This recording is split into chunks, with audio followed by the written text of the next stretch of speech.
Então, aulas de filosofia e sociologia com o terceiro ano do ensino médio, gravando hoje, 7/6/2021. Sejam bem-vindos e bem-vindas. Muito bem. Estou aqui vendo aqui as atividades, o que foi passado. Gostaria do apoio de vocês, né? Já respondeu a atividade, já?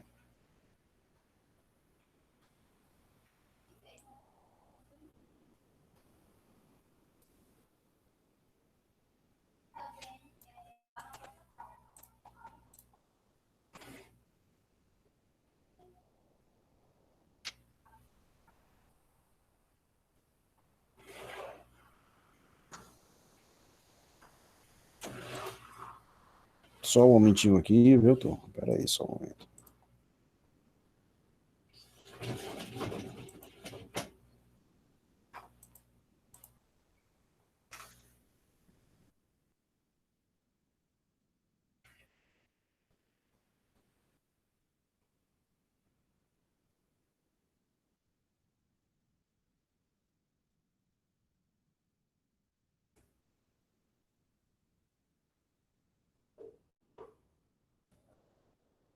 Bem, podemos começar com o seminário que eu passei? Cadê? Eu gostaria que alguém se manifestasse aí. Podemos ou não?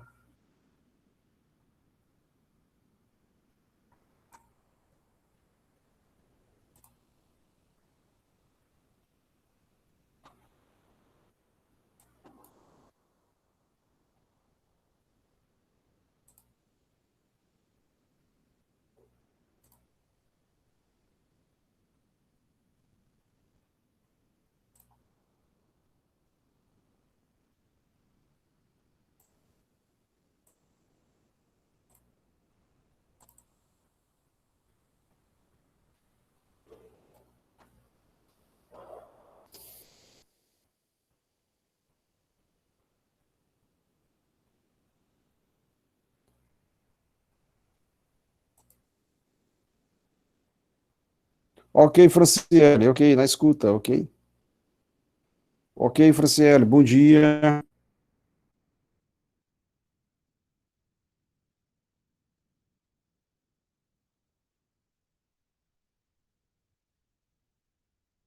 Muito bem. Vamos começar com a nossa. Acho que o nosso seminário, né? Fica melhor assim, né?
Ok, vamos lá, gente, vamos lá.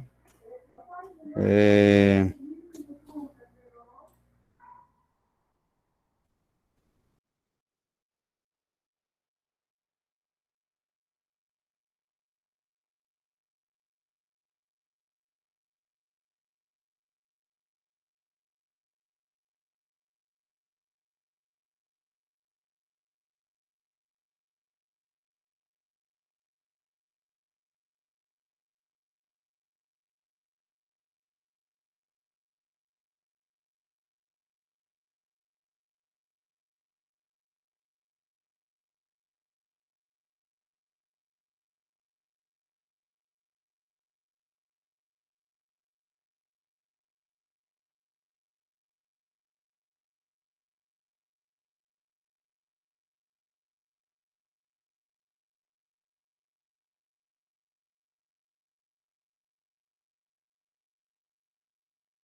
Então, turma, vamos lá. Nós podemos começar pelo seminário? Alguém pode me dizer aí no chat, por favor, vamos lá.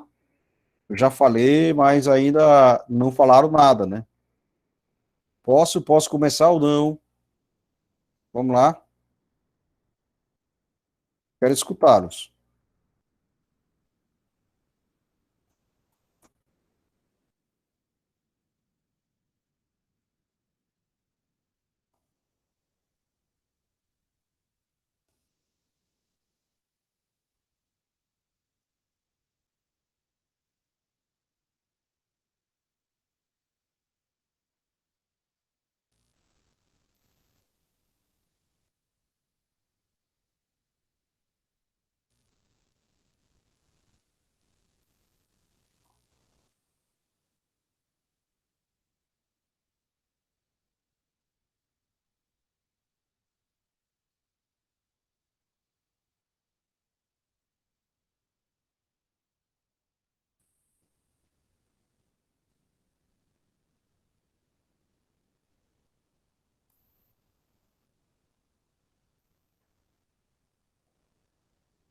Ah, beleza, Jean. Eu vou espelhar. Ah, agora, muito bem. Agora senti firmeza, né, velho? Rapaz, vocês aí, muito bem. Gosta assim, viu, Jean? Beleza, meu irmão. Olha só, nós vamos começar. Eu estou aí espelhando para vocês, viu? Estou aí espelhando sobre políticas públicas. Pode abrir o microfone, tá bom? Será por via microfone aberto, não quero nada pelo chat. Nós temos que precisamos nos esforçarmos mais para abrir mais o microfone, falar, argumentar, e preciso também que vocês respondam às atividades. Respondendo às atividades, vocês estarão crescendo, né? São coisas importantíssimas aí para vocês, tá certo? Vamos lá. Olha o que eu tenho aí, ó.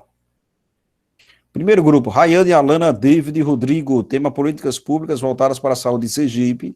Segundo, Jean, Gilson, Franciele e Carol, políticas públicas voltadas para a segurança pública em Sergipe. Terceiro grupo, Vitor, Otto, Matheus, Francisco e Maiara, tema políticas públicas voltadas para os recursos hídricos no Nordeste. Vou pedir um resumo de até 25 linhas para vocês me entregarem por e-mail. Quem não me entregou, vocês podem me entregar mais tarde, tá certo? Me entreguem por e-mail, né? Ninguém me entregou ainda a divisão das falas também, com as referências de slide. Bom, vamos lá. Vocês precisam me entregar tudo isso, viu? Isso é importante, tá certo? Então vamos começar Professor, pelo grupo 1. deixa eu falar rapidinho. No meu Gê. caso, do meu grupo, a gente já fez a separação das falas e o slide a gente vai conseguir Pronto. apresentar, não precisou mandar para você, entendeu? E o resumo eu posso lhe mandar. É, porque somos uma pessoa organizada. Eu gosto é disso, muito bem, muito bem, muito bem. Então, já já a gente conversa, Gê. E aí vocês podem me Certo. enviar o resumo, pelo menos, tá certo? Eu pedi Aham. as falas porque aí eu poderia olhar com uma certa antecedência e dar um feedback para vocês, ó, melhore nisso, melhore aquilo, entendeu? E os slides também, para ver se alguma coisa precisa ser acrescentada, né? Principalmente olhar a fonte da informação, né? São essas coisas. Eu peço tendo em vista isso, entende? Peço tendo em vista isso. É, vamos lá. Vamos lá. Grupo 1, Rayane, Alana, David e Rodrigo. Com vocês aí. Vocês vão apresentar alguma coisa? Apresentar o slide?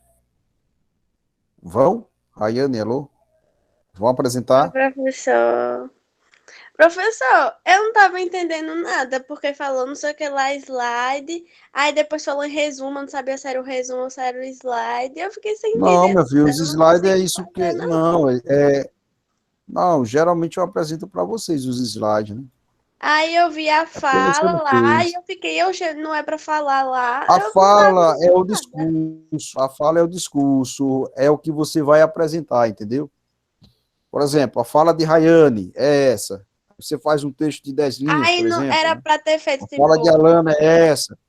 Aí era para você ter me enviado, no entende? Para Word, eu era pra ter corrigir. feito o negócio, tipo, os slides normal, depois o resumo lá mesmo, e as Não, era falas lá. para ter feito o Word, feito as falas e os slides. São três coisas. Não consegui fazer, não, professor. Mas você fez o quê? Não fez Eu nada? não tava conseguindo fazer nada. Eu pedi explicação pro povo do meu grupo, ninguém tava entendendo nada também, aí ficou por isso. Não, entendendo nada não, porque é um assunto tranquilo, né, gente? É um assunto tranquilo. Inclusive, eu expliquei para vocês, né? Eu expliquei para vocês que Manuel, não tinha o aí. Era assunto só se é esforçar um pouquinho, complicadozinho, né? viu, rapaz? Era não, Gilson. Era só o Então, a quê? gente, Era só vocês pesquisarem. Sim, fala, Gilson. então, aqui a gente conseguiu fazer o negócio sobre segurança pública, mas para Certo. procurar fonte e coisa para fazer os É, textos e os é, slides foi complicado. para fonte, para buscar fontes, você não vai ter muitas fontes, né? Mas o que eu queria, Gilson, era que vocês pesquisassem, era se esforçassem mesmo, né? E buscassem o máximo de informações possíveis, entende? Era isso. Era que vocês buscassem o máximo de informações. Então, o grupo um me deu um cano aqui. Grupo um já era, né? Vamos para o grupo 2 então. Vamos lá. Apresentar. Gel, você quer que eu pare aqui o compartilhamento? Vocês vão Pode compartilhar alguma sim, coisa? Quer professor. que eu pare? Pode sim. Beleza, Ó, agora vou me organizar aqui para estamos. Beleza, começar. Espera tranquilo. aí, um Pode se organizar aí. momentinho. Vamos lá. Jogue duro. Ah, e só para citar, a gente fez os nossos próprios slides. Ah, Bonito, espera aí, muito deixa eu bem, abrir muito aqui. bem. Pessoal esforçado aí, viu? Deixa eu separar aqui o slide. Gilson, realmente não tem muita fonte, não, viu? É trabalhoso, né?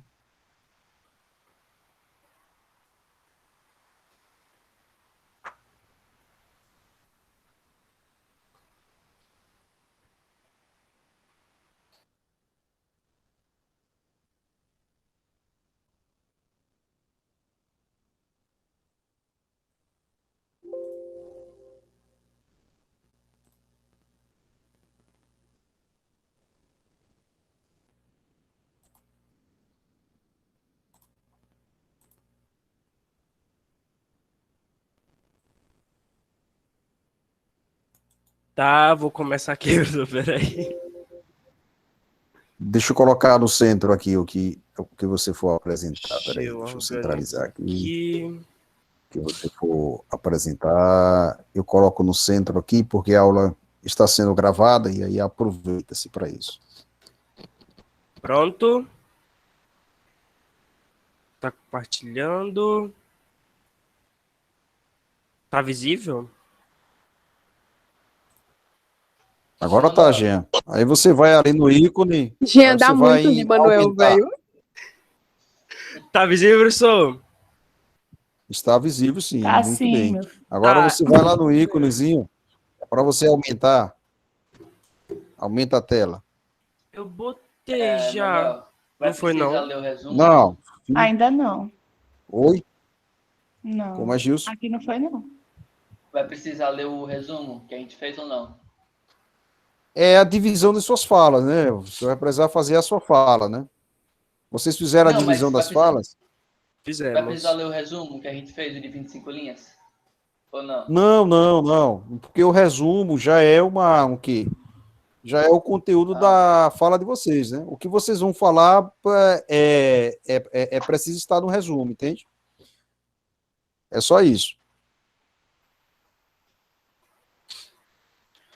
Ô, professor, eu cliquei no coisa que não ficou em tela cheia. Tá Não, não ficou em tela cheia tá ainda. mostrando o coisa do slide, né? Você vai lá embaixo, né? Ao lado de... Não. Você vai naqueles ícones lá, onde tem conectando, lá embaixo. Aqui. Isso, tá aí nesse íconezinho, né? Tenta colocar aí naquela tela cheia ali, o outro. À esquerda. À esquerda. Não. Não, o outro. Não, aí. Aí, isso, Foi? pronto. Foi. Agora tá bom. Eu vou ler, vou começar lendo aqui a minha parte. Aí depois o pessoal, vou começar a passar os slides para o pessoal continuar a leitura. Tá? Beleza. Pronto.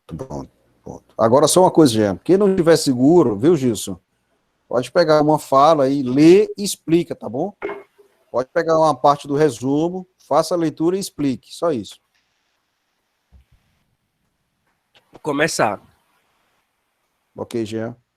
A segurança pública é um serviço público baseado na prevenção e na repreensão qualificada com respeito à equidade, à dignidade humana e guiado pelo respeito aos direitos humanos e ao Estado democrático de direito. A partir desses princípios, políticas de segurança pública ganham diversidade nos diferentes territórios e contextos. A segurança pública é um tema que, de forma praticamente diária, está em pauta na imprensa do Brasil.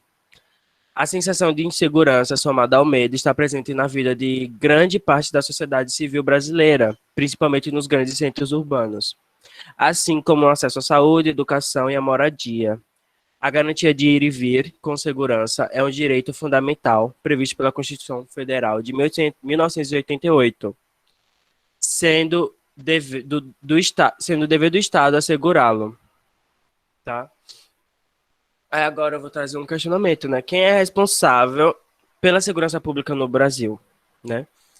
A segurança pública é dever do Estado, né? E é exercida para a preservação da ordem pública e da incolumidade das pessoas e do patrimônio, através dos seguintes órgãos, né? A Polícia Federal, a Polícia Rodoviária Federal, a Polícia Ferroviária Federal, Polícias Civis, Polícias Militares e Corpos de Bombeiros Militares. Jean, A travou um Polícia pouquinho, ó. Oi. O... Voltou? Professor? Alô, Jean, vai. Estou escutando. Voltou? Voltou. A Polícia Federal, a Rodoviária Federal e a Ferroviária Federal são organizadas e mantidas pela União. A Polícia Militar e o Corpo de Bombeiros Militar são forças auxiliares e reservas do Exército. E junto à Polícia Civil são subordinados aos governadores. A polícia pública no Brasil, segurança pública no Brasil consiste em um problema grave, na teoria, pensar em segurança envolve os órgãos policiais e o Corpo de Bombeiros, além do Ministério da Justiça, controle de fronteiras, sistema carcerário. Na prática, o nosso recorte de segurança pública nas ruas, o termo é reduzido e diretamente associado à polícia militar. Ligado a essa associação, a maioria dos brasileiros tem uma visão negativa sobre o desempenho destes profissionais. Os números apontam que cerca de 70% da população do país não confia na instituição militar e 63% não está satisfeito com a sua atuação. Atribuir à polícia militar a responsabilidade de enfrentar e diminuir a violência é um fardo muito pesado e, por muitas vezes, não muito efetivo. Os crimes contra a vida deveriam ser tratados de uma forma intersetorial, ou seja, com a implementação de políticas públicas inteligentes que englobam o investimento, não só o policiamento, mas também em esporte, lazer, educação, saúde, acesso ao trabalho. Por exemplo, de uma forma geral, deve entender que está tudo conectado e, portanto, não diminui a violência nas cidades sem que haja ações de melhoria da qualidade de vida dos principais atores que a promovem. A violência no Brasil atinge todas as classes sociais, logo as políticas públicas e a ação do Estado devem envolver desde os bairros de elite até as comunidades mais vulneráveis. Esse foi um pouquinho da minha fala, e agora Sim, sim. para o próximo. Agora quem vai falar é Gilson. Alô, Gilson.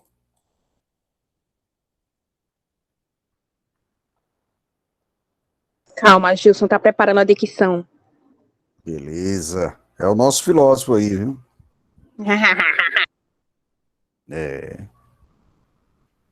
É o fera aí.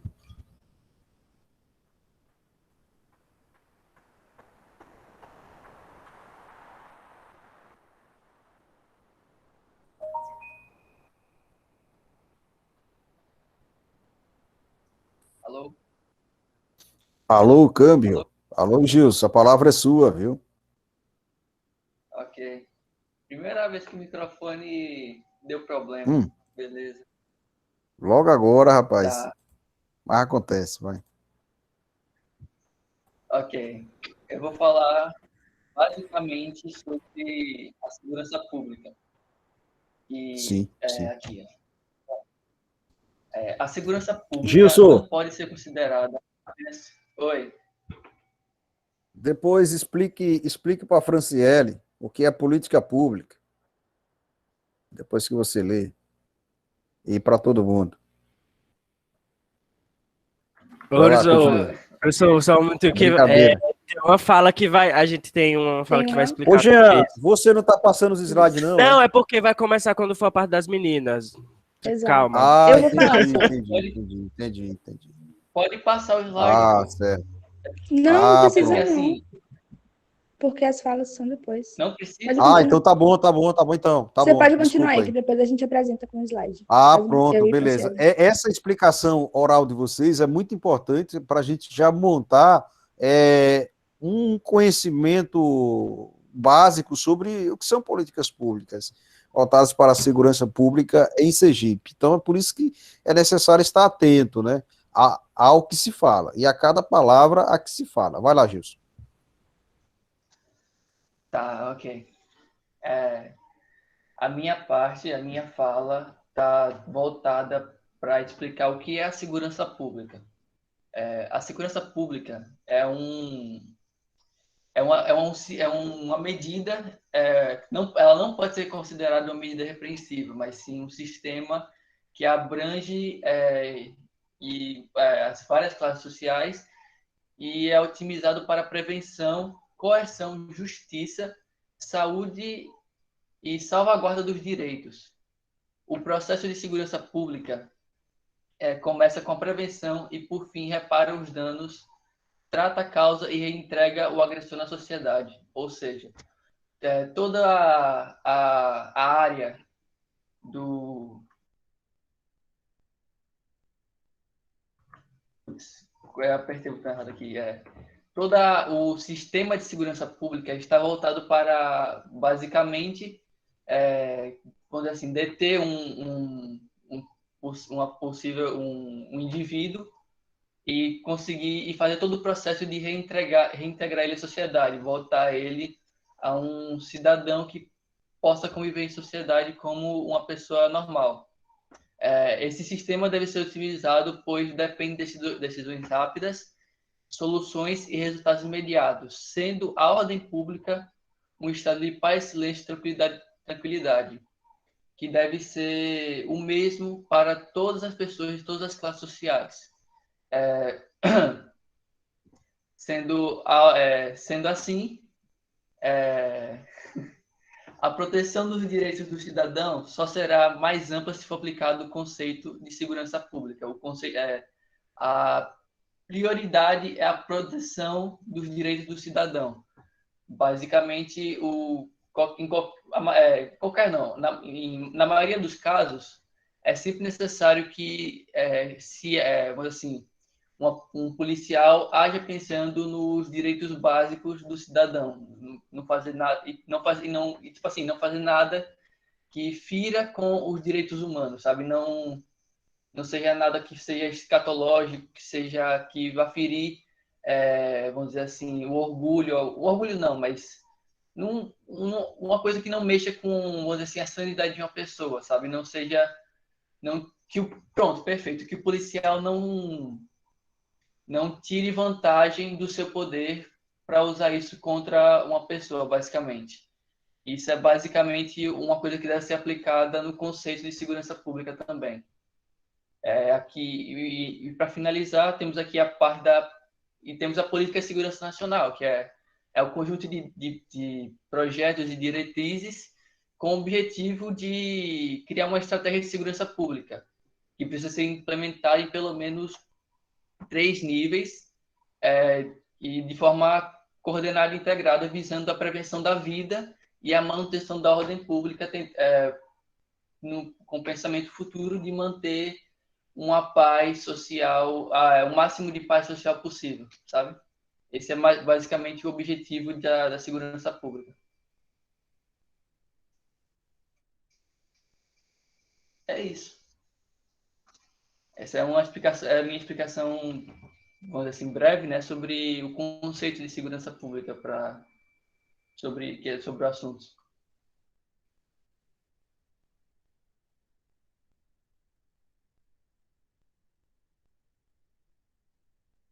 Ok, Gisso, obrigado pela sua explanação. Muito bem. Continuando. Agora vamos começar os slides e Carol Eu vai inicio. falar. Pronto. Só me diga se tá passando aí. Não passou, não, ainda tá no primeiro. Pronto. Política pública. A política pública, comumente referida no plural políticas públicas, é a soma das atividades dos governos, que agem diretamente ou através de delegação e que influenciam a vida dos cidadãos. De uma forma ainda mais abrangente, pode-se considerar as políticas públicas como o que o governo escolhe fazer ou não fazer. Pode passar. O que é a segurança pública? Ela é uma política que deve ser desenvolvida pelos órgãos públicos e pela sociedade dentro dos limites da lei, garantindo a cidadania de todos. A segurança pública pode ser compreendida como proteção da existência do Estado Democrático de Direito, agindo na segurança externa e interna do país. Agora sou eu. Eficiência na prevenção e no enfrentamento à criminalidade e à violência. Estimular e apoiar a realização de ações de prevenção à violência e à criminalidade, prioritariamente relacionadas à letalidade da população jovem. Incentivo ao desenvolvimento de programas e projetos com foco na promoção da cultura de paz. Na segurança comunitária, na integração das políticas de segurança com as políticas sociais existentes em outros órgãos e entidades não pertencentes ao sistema de segurança pública. Fomentar o aperfeiçoamento da aplicação e do cumprimento de medidas restritivas de direito e penas alternativas para o sistema penitenciário e socioeducativo. Resolução pacífica dos conflitos. Estimular a criação de mecanismos de proteção aos servidores que compõem o Sistema Nacional de Segurança Pública e seus familiares. Promover a ação social nos conselhos de segurança pública. Estimular a produção e publicação de estudos e diagnósticos para a formulação e avaliação de políticas públicas. Brasil registra a queda de 11% nos assassinatos no primeiro trimestre do ano. Após aumentos nos crimes violentos em 2020, o país volta a ter diminuição dos homicídios, latrocínios e lesões corporais seguidas de morte nos 3 primeiros meses de 2021. Apenas 5 estados contabilizam alta nas mortes. Ferramenta criada pelo G1 acompanha os assassinatos mês a mês. Em Sergipe, houve um total de 58 crimes violentos, índice por 100 mil habitantes, próximo a 2,52 por mês. E é isso. Você, Carol! Pronto. Proteção da vida, do patrimônio e do meio ambiente. Atuação integrada entre a União, os Estados, o Distrito Federal e os municípios em ações de segurança pública e política transversais para a preservação da vida, do meio ambiente e da dignidade humana, priorizando os grupos e locais mais afetados pela violência. Apoiar as ações de manutenção da ordem pública e da incolumidade das pessoas, do patrimônio, do meio ambiente, de bens e direitos. Todos têm direito ao meio ambiente ecologicamente equilibrado, bem de uso comum do povo e essencial à sadia qualidade de vida, impondo-se ao poder público e à coletividade o dever de defendê-lo e preservá-lo para as presentes e futuras gerações. Francisco. Valorização e proteção dos profissionais de segurança pública. Possibilitar melhorias salariais, além da criação de auxílios inerentes às atividades desses profissionais. Devem ser banidas todas as formas de punição envolvendo maus tratos, tratamento cruel, desumano ou degradante, tanto no cotidiano funcional, como em atividades de formação e treinamento. O texto também garante entendimento médico e psicológico a todos os profissionais envolvidos diretamente em ocorrências que resultarem em morte ou ferimento grave no cotidiano de suas atividades. Viabilizar mecanismo de readaptação de profissionais e deslocamento para novas funções, como alternativas ao afastamento definitivo e à inatividade, em decorrência de acidentes de trabalho, ferimentos ou sequelas. E é isso. Acabamos. Obrigada a todos. E aqui estão as Isso, referências, professor. Exato. Certo, certo. Tá bom, então. Muito obrigado, né? Me diga uma coisa, em se tratando de segurança pública em Aracaju, a pandemia, ela teve algum efeito positivo? Positivo, no sentido de reduzir a criminalidade em Sergipe? A gente Na verdade, falou assim, aqui que houve uma queda nos assassinatos, em que em Sergipe houve um total de 58 crimes violentos. Do Brasil, né? Em Sergipe, aqui embaixo, aqui está especificando Sergipe, Sergipe. Mas aqui teve a pandemia, teve uma influência nisso? Ela foi preponderante para que essa redução Rapaz, houvesse? eu acho que sim. primeiro- Acho que aumentou no primeiro- muito mais. na verdade, no primeiro trimestre, então é isso, na primeira metade, no primeiro trimestre, houve esse aumento a partir Sim, do momento justo. que as pessoas começaram a ficar mais em casa. Sim. O começo da pandemia foi meio que o Sim, estopim desse aumento de mortes no primeiro trimestre do ano passado, no caso. E esse ano a Sim. gente já teve uma queda. Como dá para ver no gráfico, o primeiro trimestre do ano passado com o primeiro trimestre desse ano. é verdade. Muito bem. Muito obrigado pela participação de vocês. Hoje vocês, mais uma vez, realizaram um excelente trabalho. É um trabalho de pesquisa, né? Poderíamos colocar mais assuntos aqui, a gente está tratando de mais coisas. Tá? Muito obrigado, viu, Gilson? Muito obrigado pela participação, pela participação de todos. Depois eu peço que vocês me enviem o resumo, tá bom? O grupo 3 agora, vamos lá, Vitor, Otto, Matheus, Francisco e Maiara. O tema é políticas públicas voltadas para os recursos hídricos no Nordeste.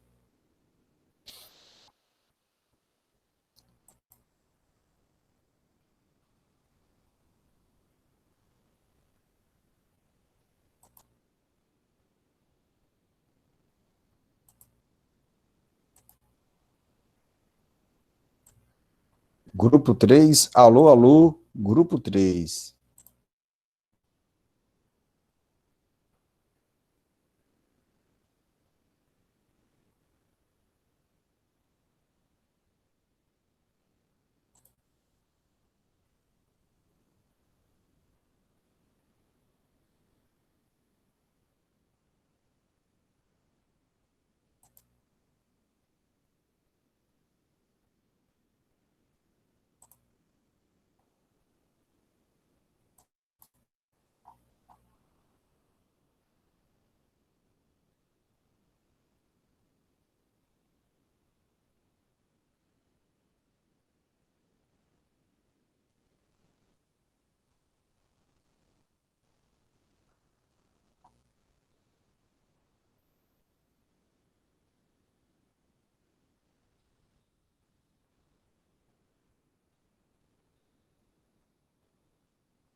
Vamos lá, grupo 3, Vitor Marcel, vamos lá. Grupo 3, por favor. Nada, o grupo 3 não fez?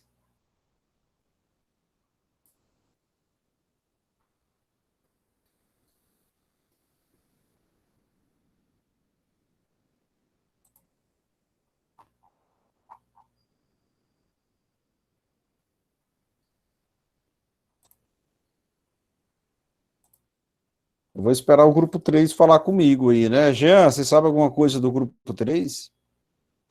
Só sei que não tem ninguém na chamada, só Maiara, professor. A Maiara, né? Maiara não está Agora em que eu percebi tese. que saíram. Menino, é mesmo. É verdade, saíram, né? Gente, Saíram, né? É interessante, né? Esse tipo de coisa, né? Então, só um grupo apresentou. Todo mundo saiu. Gente, Eu o acho que que pelo houve? menos uma não satisfação. entendi o que rolou. Ó, eu acho que pelo menos uma satisfação, assim como Rayane me deu aqui, professor, não consegui, tal. Eu acho que é bem-vindo, né? É uma satisfação do tipo, né? Não é verdade? Isso é o mínimo, né? Acho. Isso é ser transparente, né? Sim. Agora sair assim de uma forma é chato, né? Beleza, tranquilo. Vamos que vamos. Complicado, é complicado. Tem umas certas coisas que eu não entendo, não é?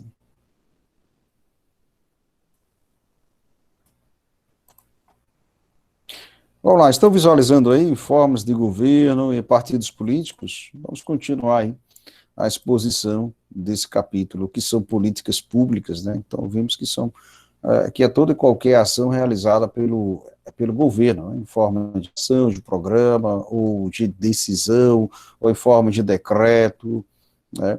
E isso pode ser efetivado no campo da saúde, da segurança pública, no campo de minas e energias, no campo hídrico, etc. As formas de governo. A nação ela pode ser governada de diferentes maneiras, por isso que os diferentes mecanismos institucionais são utilizados para se governar um Estado, né? Duas formas de governo que estão em vigência no mundo é a república e a monarquia, né? A república, praticamente na maioria dos países europeus e acredito que em todos os países, aliás, em quase todos os países da América, né? São formas de governo vigentes, não? E tem uma terceira que é a anarquia, a ausência de governo, né? Você não tem informações sobre isso, mas essas duas aí, elas se perpetuam, né? Monarquia, como grande símbolo de monarquia parlamentarista, é a Grã-Bretanha, né? O Reino Unido. E república, um grande símbolo de república, de democracia, né? Nos Estados Unidos, né? Podemos falar de Brasil, etc. E existem os regimes, né? Que essa república, a monarquia pode ser de forma democrática, autoritária, ou pode ser totalitária. Os partidos políticos, quando nós falamos de política, os partidos políticos, eles são figuras super necessárias dentro de um sistema político, né? Partido político é uma entidade, né? Ou um grupo que tem uma ideologia que tende a lançar candidatos para diferentes cargos, né? Tendo como intenção primeira, né, governar bem, né? No século XVII, houve grandes transformações na Inglaterra, como a consolidação de uma monarquia constitucional, e veio por meio da Revolução Gloriosa, né? Todo esse processo político que a Inglaterra viveu contribuiu para o fortalecimento do parlamento inglês, né? Dividido entre liberais e conservadores. No final do século XVIII, a França viu o fortalecimento de grupos políticos entre os gerudinos e os jacobinos, e fizeram eclodir, né, a chamada Revolução Francesa, e isso surgiu na Europa. E no Brasil, né, no século XIX, os primeiros partidos políticos, né, eles aparecem ali no século XIX, no período monárquico e no período pós-monárquico, ok? E tendo como duas frentes o Partido Liberal e também o Partido Conservador, de inspiração europeia. A história política do Brasil, né, ela é cheia de acontecimento, como vocês sabem, né? Isso aí, a disciplina de história dá conta, né? E nós podemos colocar como duas fases, né? Enquadrar como duas fases, o período monárquico e o período republicano. O período monárquico, a estrutura política e partidária, né, girava em torno dos liberais e dos conservadores, né? Existia um grande debate, né, sobre o poder centralizado do imperador, não poder centralizado. Existia um grande debate sobre a permanência de uma monarquia, mas que fosse parlamentarista de um lado. Existia também um grupo favorável contra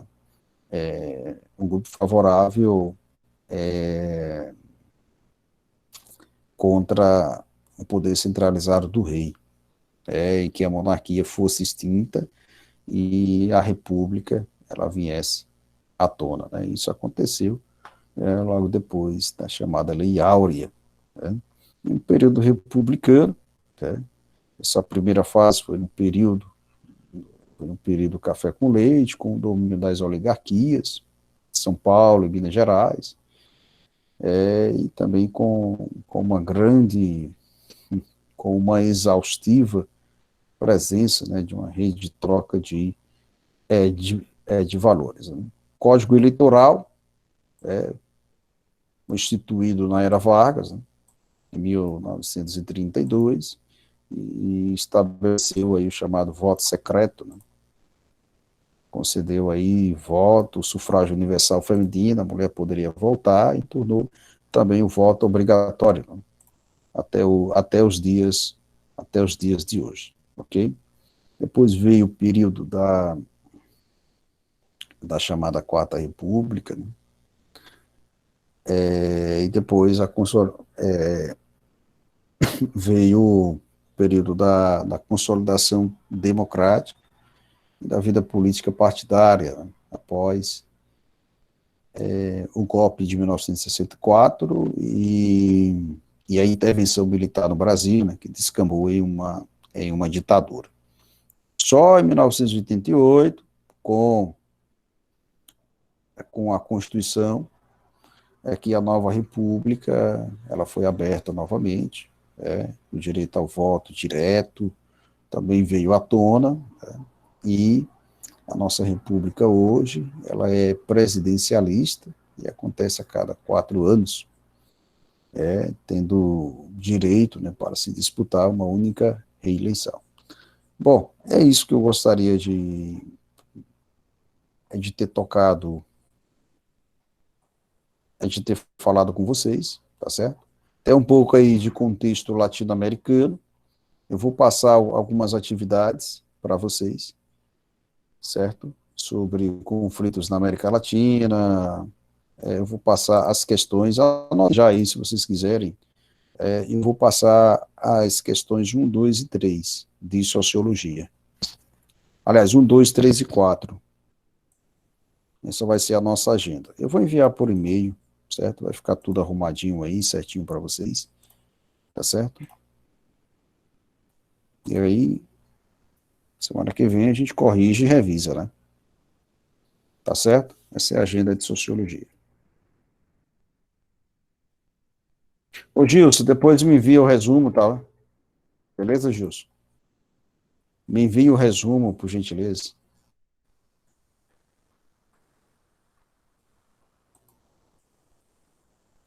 Será que ele escutou, Gilson?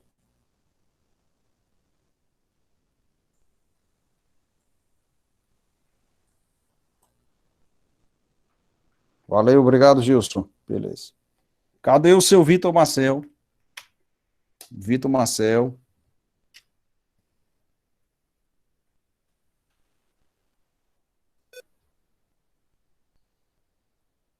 Beleza, Gilson, tranquilo. Muito bem.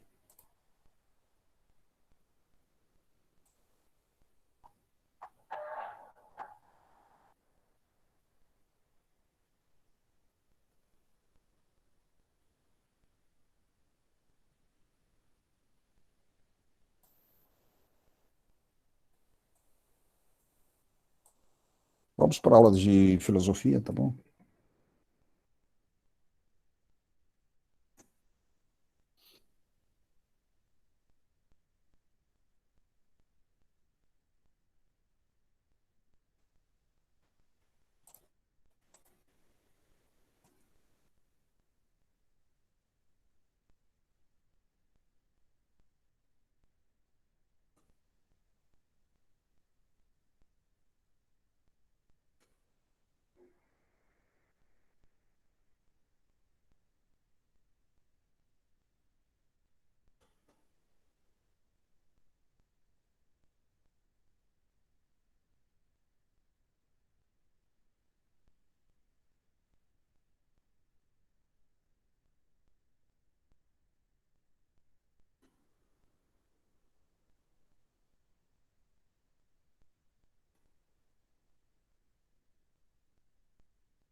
Vamos agora para Kant, né?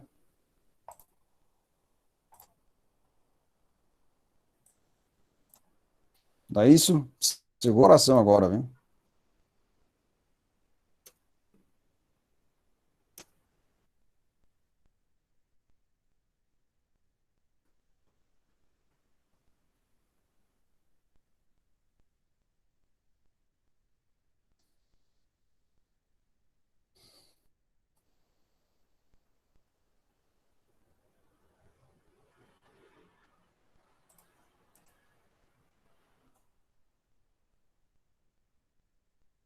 Vocês visualizaram aí o slide? Sim, professor. Tá, Pronto. agora sim. Na aula passada eu comecei, não foi? Alguma coisa com Kant, não foi?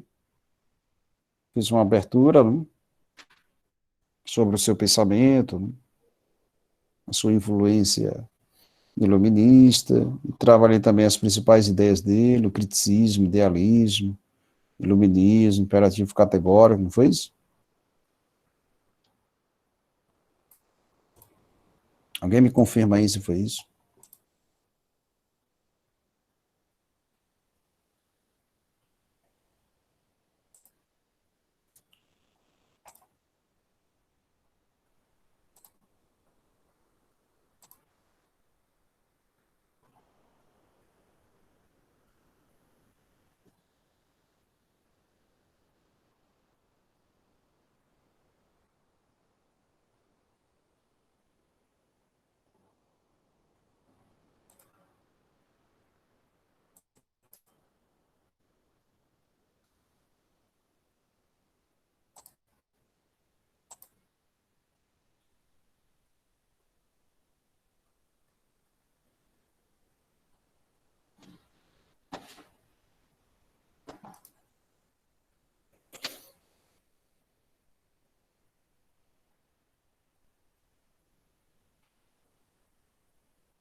Só um minutinho, viu? Peraí.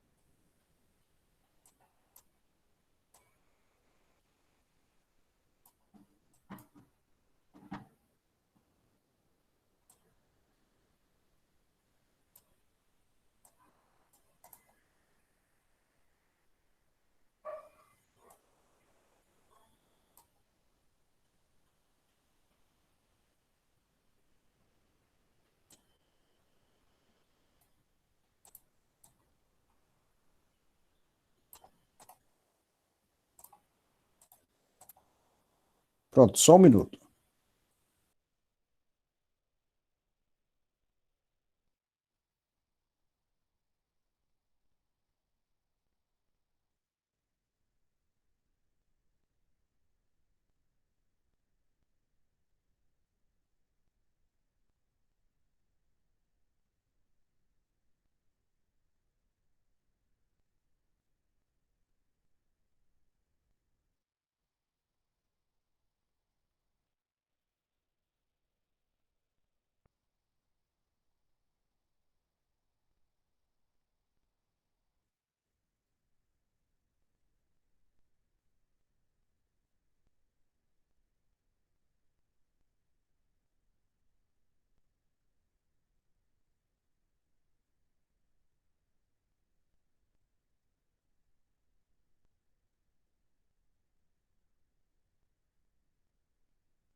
Pronto, muito bem, vamos iniciar com Kant agora. Ok. E o grupo aí, resolveu falar, o grupo do Vitor aí, cadê o pessoal, hein? Deram um cano aí, né? Tá certo, vamos lá. Immanuel Kant, um dos maiores filósofos, filósofo iluminista, o homem que fez a síntese entre empirismo e racionalismo, criando o que ele chama de criticismo. Então, são algumas informações importantes que eu vou passar aqui para vocês, tá certo? Então, o nome da sua filosofia é chamada de criticismo, observa aí os pontos aí, que eu estou colocando também no chat, tá certo? Criticismo é a filosofia kantiana que está voltada para os limites do conhecimento humano, né? É algo que está voltado para os limites do conhecimento humano. Para Kant, a razão não é a soberana, a deusa de tudo, ok? E qual foi a solução para Kant?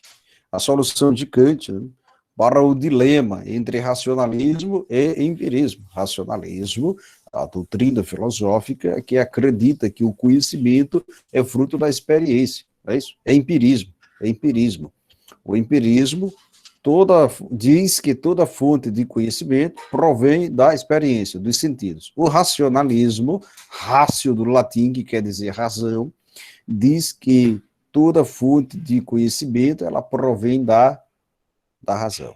Tá? E ele disse que existem, todo racionalista, como Descartes, por exemplo, né, afirma que as ideias inatas de Deus, de alma, né, são coisas existentes. Para os empiristas, isso não é possível. Ok? Então, vamos lá, introdução. Para entendermos a teoria do conhecimento de Kant, entendamos os significados de empirismo e racionalismo para conhecer o criticismo. Olha o que eu falei aí. Criticismo é a filosofia kantiana voltada para estabelecer os limites do conhecimento humano, com base em um intenso exercício filosófico, estabelecendo uma crítica revisionista da filosofia. Então, Kant foi o primeiro filósofo aí do período, né, do século XVIII, que fez uma revisão das principais doutrinas filosóficas sobre a teoria do conhecimento. Né? Foi que ele revisou? Revisou os critérios do empirismo, revisou os critérios do racionalismo, e aí ele disse, bom, reunindo o útil com o agradável, as duas coisas, elas são fundamentais para determinar a origem do conhecimento. Até aqui tudo bem? Até aqui tudo bem, terceiro ano? Alguém pode me dar uma resposta aí, um feedback? Até aqui tudo bem? Cadê? Tudo bem, Manuel. Tudo bem? Posso continuar? Beleza. Sim. Então, eu sugiro a todos que depois façam uma revisão desta aula, lá no canal do colégio, tá bom? De onde vem o conhecimento para Kant, então? Se não é somente empirista, se não é somente racionalista, de onde vem o conhecimento? De onde parte o conhecimento para Immanuel Kant? Então, ele reuniu possibilidades do conhecimento na modernidade, empirismo e racionalismo, considerando o empirismo como uma forma de conhecer, que valoriza as percepções sensoriais, os 5 sentidos humanos, e o racionalismo, que somente a razão, trabalhando com os princípios lógicos, pode atingir o conhecimento verdadeiro. Gente, professor, ele era iluminista, mas ele não estava de acordo que a razão tivesse o domínio completo. Não, para ele a razão humana é limitada, assim como o ser humano é limitado, é contingente, né? Ok? Então, vamos lá, observa aí, para o empirista, todo conhecimento ele está baseado na experiência sensorial. Olha aí, Franciele, que imagens bonitinhas, né? Depende, portanto, em última instância, de pelo menos um dos nossos 5 sentidos, né? Para você conhecer a ideia de conhecer uma flor, Franciele, por exemplo, você deveria usar os 5 sentidos. Né? Não, ou pelo menos 3, né? 4. Para você ter uma ideia de flor realmente vivaz, consistente em sua cabeça. ok? Já para o racionalista, né, tudo parte aqui, ó, da cachola, da razão, tudo gira em torno do cabeção. A verdade só pode ser conhecida mediante o trabalho lógico da mente, tudo precisa ser explicado de forma lógica, matemática, independentemente dos sentidos. Porque para os racionalistas, né, os sentidos, eles são falhos. Às vezes os sentidos podem captar ilusões ou imaginações. Tá dando para entender? Tá dando para entender? Muito bem. A influência dos empiristas, né? Para Kant, o conhecimento é constituído de algo que vem de fora do sujeito. E o que vem de fora do sujeito é a matéria do conhecimento. Matéria enquanto forma, enquanto conteúdo. E a influência dos racionalistas, para Kant, né?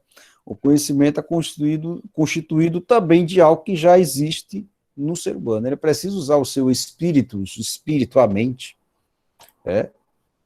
O que já existe no sujeito é a forma do conhecimento. Então, aqui, ó, voltando um pouquinho, ó, para ele, ó, vamos aqui botar. Para o empirista, né, o que vem de fora é a matéria. Isso Kant concorda. Nisso Kant concorda. E a influência dos racionalistas, ele vai dizer, ó, o que já existe no sujeito é a forma.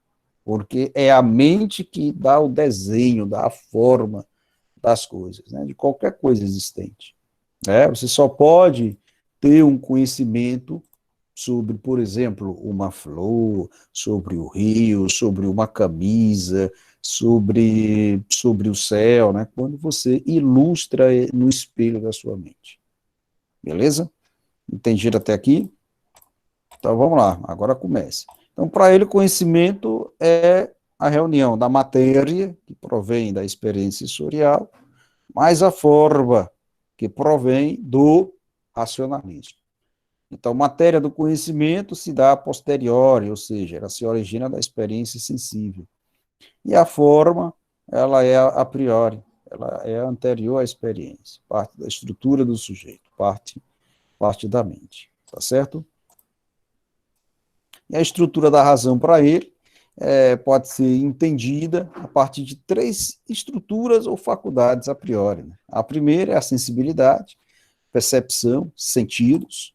A segunda é o entendimento, né? O uso da cachola, o uso da inteligência,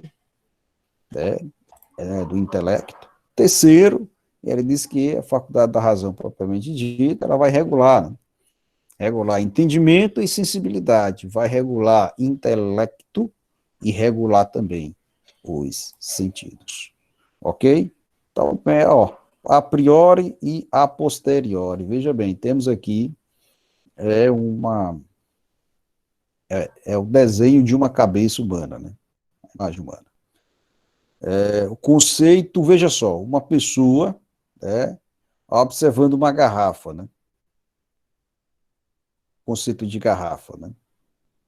Forma-se com parte a posteriori, mas também com parte a priori. Lembrando que o a priori, ele vem da experiência, né? Mas ele não depende da experiência. Isso está, por exemplo, em uma realidade física. Exemplo, para ser mais claro. Ele está observando uma garrafa, isso é fruto de uma experiência, e ele chama isso de a posteriori, chama de experiência, pode usar os sentidos, e ele capta com o seu sistema intelectual, né? Com a sua inteligência. Só que o que ele capta não é somente o que ele tem dentro da mente, não. Ele capta experiências. Que ele chama, sabe de quê? De formas puras. Formas puras da razão. O que ele capta da garrafa, ele capta o quê? Ele capta as suas dimensões, o tempo de captação. Isso tudo vem da sensibilidade, ó. Observe aqui. E, quanto entendimento, né, ele vai relacionar ideias, ele vai fazer relação, né, entre as dimensões, vai criar suposições também. Ok? Beleza? Está dando para entender, gente? Está dando para entender? Pronto, eu vou passar. A teoria do conhecimento, que é chamada de epistemologia, aponta o sujeito como ser que organiza os dados da experiência. Antes da experiência sensorial, existem na mente humana certas estruturas que vão possibilitar o conhecimento. E a experiência, ela fornece a matéria do conhecimento. Enquanto a razão, ela vai organizar essa matéria, de acordo com as estruturas existentes a priori. Daí eles chamam de apriorismo para a teoria kantiana. Então, esse apriorismo, vou colocar aqui no chat. Nós temos o exemplo da garrafa, né? É que o ser humano consegue captar. O ser humano consegue captar. Consegue captar por meio da experiência a sua matéria, né? Toda a sua estrutura, os detalhes, a cor, a textura, né? Se tem cheiro ou não, capta tudo isso por meio dos sentidos. E a razão, né, ela vai captar como se organiza essa matéria, as formas. Cabe à razão dar nomes, relacioná-las, relacionar esses nomes. Cabe à razão produzir um texto disso. Ok? Estou sendo claro, gente? Alô, Gils, cadê a galera aí? Cadê o pessoal? Até aqui tudo certo? Tudo certo. Tá? Pronto. Estou tentando explicar da melhor maneira possível. Beleza. Vamos mais adiante. Para ele, não se pode duvidar de que todo conhecimento se inicia com experiência. Para Kant, não, né? Todo conhecimento não se inicia. O que significa essa experiência? Aliás, o conhecimento se inicia com experiência. O que significa essa experiência? É a percepção sensorial. Mas, professor, captando a ideia, captando todas as características de uma garrafa, né? O conhecimento termina aí? Não, basicamente. Como é que age a percepção? A percepção, ela capta o fenômeno. O que é fenômeno? É tudo aquilo que se apresenta à nossa vista. Ok? Mas a percepção, ela não é capaz de captar as coisas em si mesmas. Que ele chama, sabe de quê? Do númeno, ou nômena. Né? Então, para ele, há uma diferença aí entre o que é percebido e o que é experienciado. Então, a razão, ela não pode captar tais coisas. Sabia, Maria Carolina? A razão pode captar todas as características sensíveis de uma garrafa, por meio... aliás, o ser humano pode captar por meio da experiência as características sensíveis de uma garrafa. O ser humano também ele pode captar, né, as características formais de uma garrafa, né, e produzir um discurso sobre ela, né. Pode organizar um texto em detalhes técnicos, científicos, sobre uma garrafa. Mas, espera aí, o conhecimento, experiência e razão não pode atingir tudo. Para ele, não pode conhecer o número. O número, por exemplo, Deus, não pode ser acessado. Porque todo o arcabouço sensorial e mental do ser humano é limitado. Ok? Então, o ser humano, o conhecimento, se inicia com a experiência, mas não se desenvolve com a experiência. Com a mente, mas não se desenvolve com a experiência. Porque a mente transcendental, ela está presente no ser humano. O que é mente transcendental? Né? Captar coisas que não são tocadas fisicamente, que não podem ser, como não são tocadas fisicamente, não podem ser nomeadas fisicamente. Ok? como já disse, Deus, alma, né? São coisas que não podem ser acessadas, certo? Enquanto sentimentos, Kant estudou também estética, né? Prazer e dor, estética enquanto coisas úteis, em prazer e dor enquanto obstáculo da razão pura. Essa questão aqui serve para pesquisar, tá certo? Pesquisar um pouquinho. Agora, outro assunto aí importante, né? Idealismo transcendental. Olha, outro ponto importante. As palavras que praticamente eu estou colocando aqui, né? Elas são importantes, viu? Anotem isso. Idealismo transcendental. O conhecimento, ele começa pela experiência, mas não vem dela, né? Como é possível a experiência? Por meio da classificação do juízo. E aí o juízo, para ele, pode ser analítico, ou pode ser também sintético, ok? Ou pode ser sintético a posteriori ou a priori. Professor, como é isso? Olha que coisa importante, geralmente cai nos vestibulares, viu?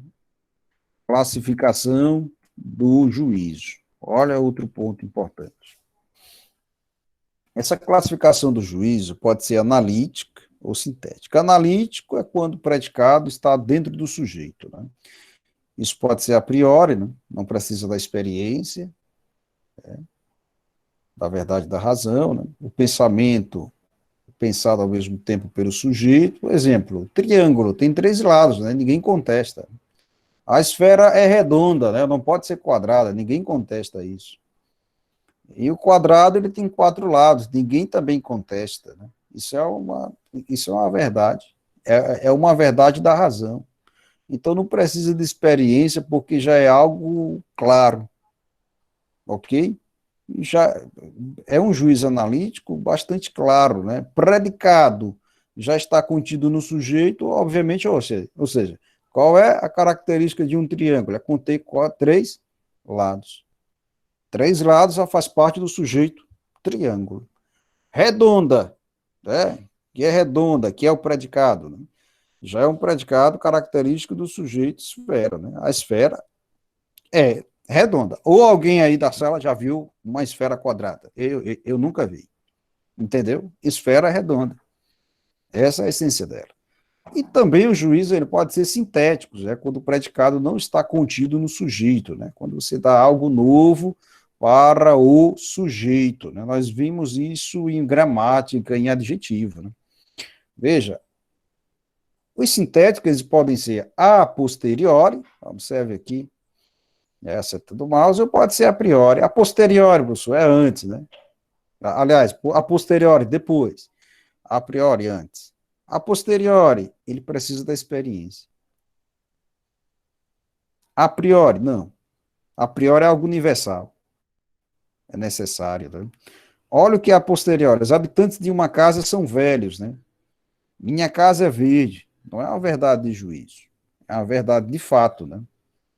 Você precisa constatar que na casa há velhos. Minha casa é verde. Você precisa constatar realmente se a casa é toda pintada de verde. Então é isso. Tá certo? E a priori é algo universal e necessário. Maria Caroline, me responda hoje a pergunta mais difícil da sua vida, a tese até de doutorado com isso. Quanto é 1 mais 1? 1 mais 1. Maria Caroline, responda. Cadê ela? Maria Caroline. Quanto é 1 mais 1, Maria Caroline? É muito difícil, meu Jesus do céu. Rapaz, eu vou falar com o Alisson, viu? Brincadeira. Quanto é 1 mais 1? 2, não é correto? Você pode contestar isso, Maria Carolina?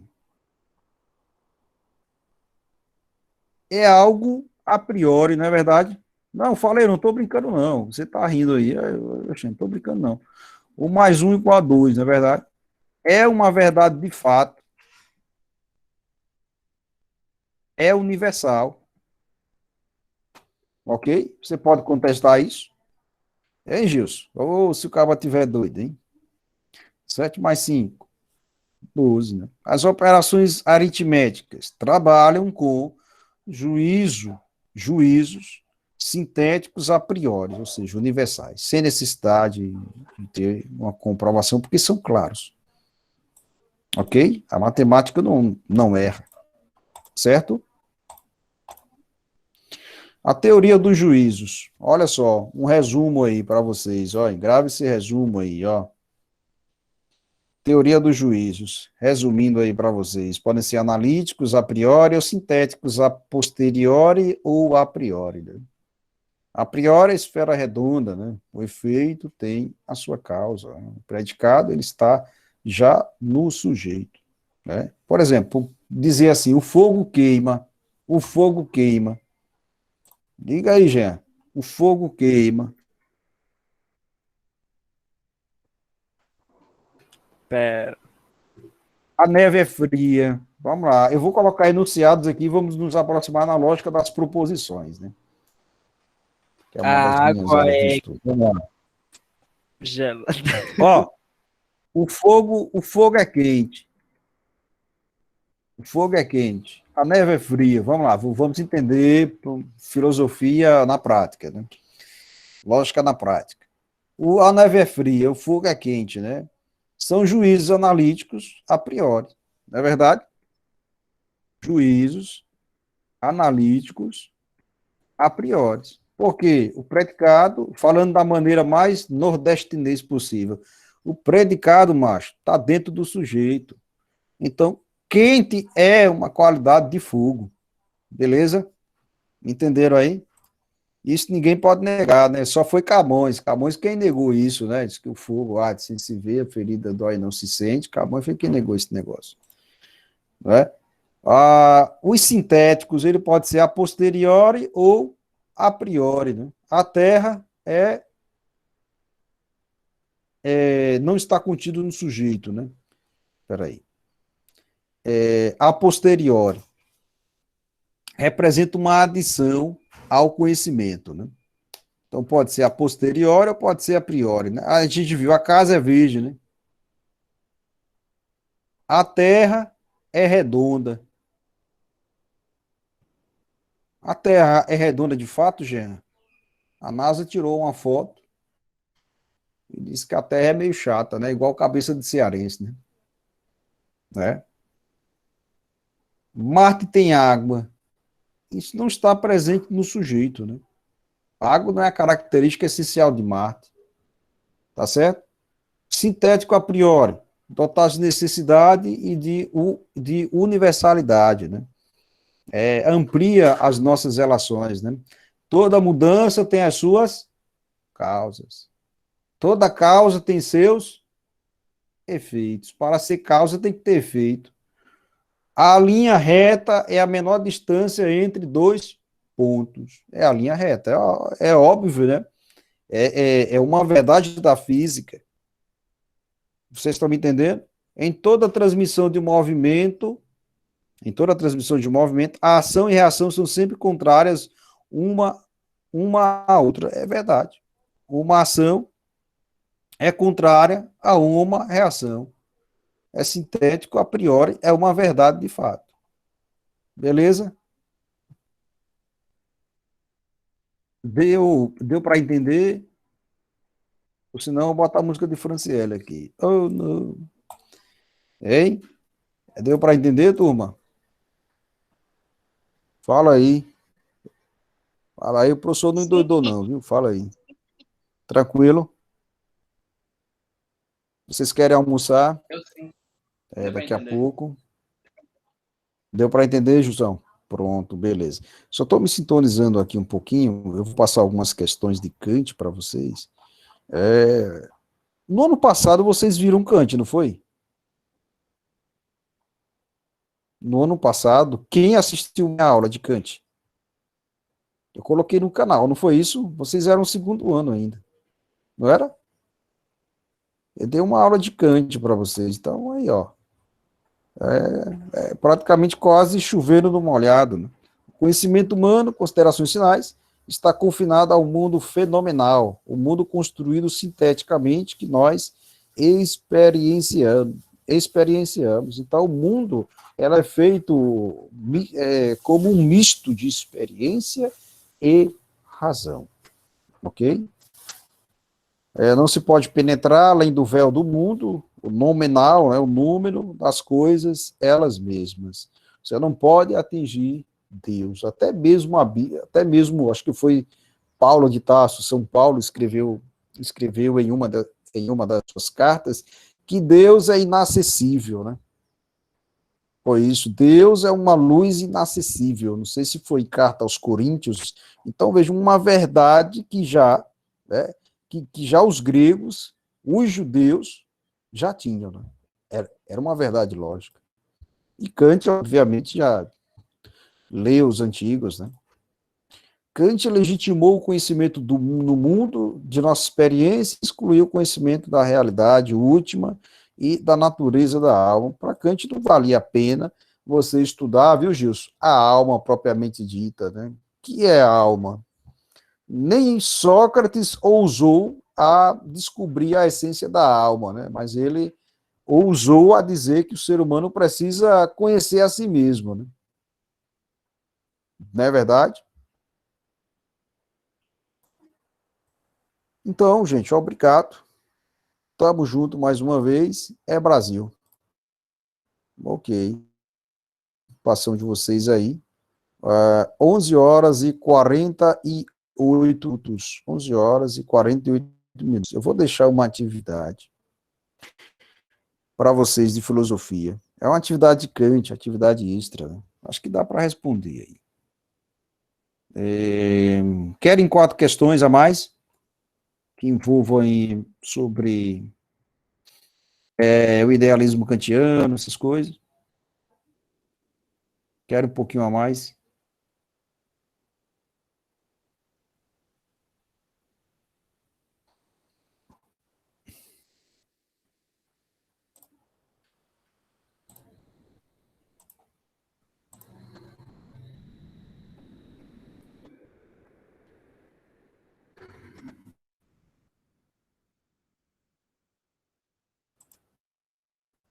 Vamos responder do módulo aí, vamos responder do nosso módulo.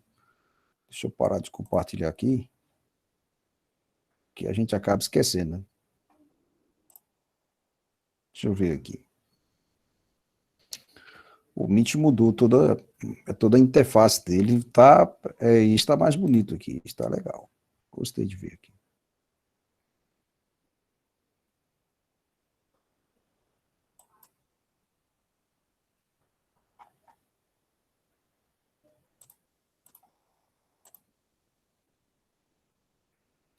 Então vamos responder a segunda questão, tá? Segunda questão aí, dá para responder?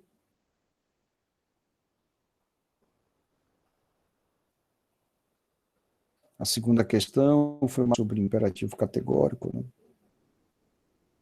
A segunda questão, vamos tentar responder.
Segunda questão, vamos responder.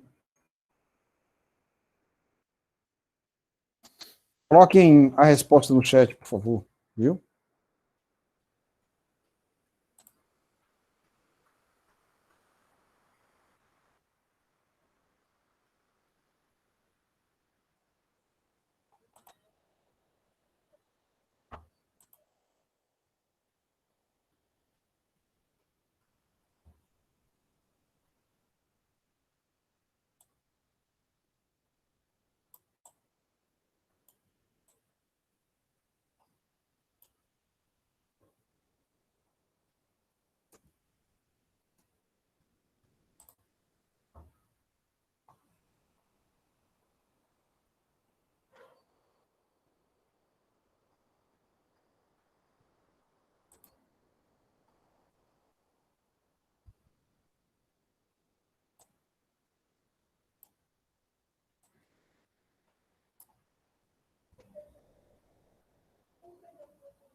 E aí, terceiro ano, respondendo?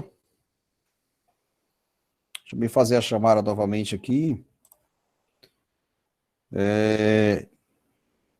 Diga presente, por favor.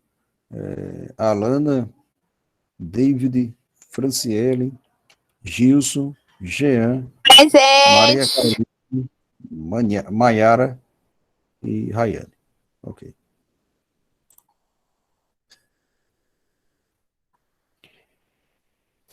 Muito obrigado. Ok.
Vamos lá, vamos responder.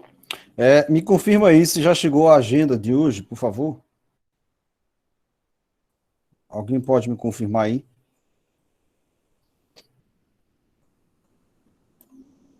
Se chegou a agenda de hoje, como é que tá? Chegou. Chegou?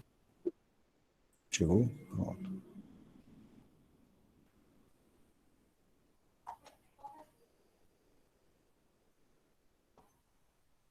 Chegaram as questões aí, Jean, viu certinho?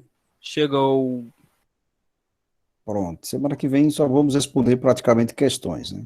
Na prova eu não vou pedir o conte necessariamente, não. Vai ser só um resumo dele, pronto. Vamos aqui responder ligeirinho aqui essa questão aí. Os ricos adquiriram uma obrigação relativamente à coisa pública, uma vez que devem sua existência ao ato de submissão à sua proteção e zelo que necessitam para viver. O Estado então fundamenta seu direito de contribuição do que é deles nessa obrigação, visando a manutenção de seus concidadãos. Qual foi a resposta que vocês marcaram aí? O que é que ele vai dizer sobre os ricos? De um imposto sobre a propriedade ou atividade comercial do cidadão. É uma questão de interpretação de texto filosófico. Ou pelo estabelecimento de fundos, uso de juros obtidos a partir deles para suprir as necessidades do Estado. O que é que ele vai dizer aí?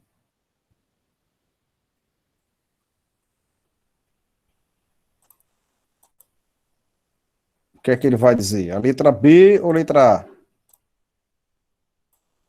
Hein, gente? Letra B ou letra A? Vamos lá, para a gente encerrar a aula. Letra B ou letra A?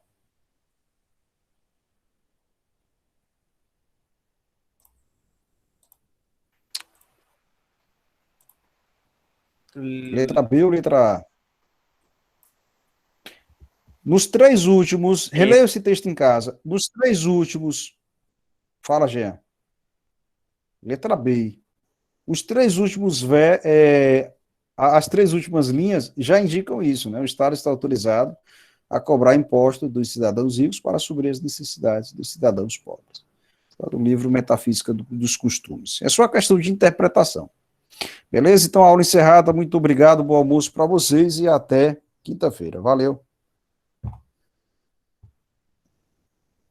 Pra você também, Manuel. Tchau. Tchau, gente. Se cuidem. Tchau. Valeu. Tchau, gente. Valeu. Tchau, cara.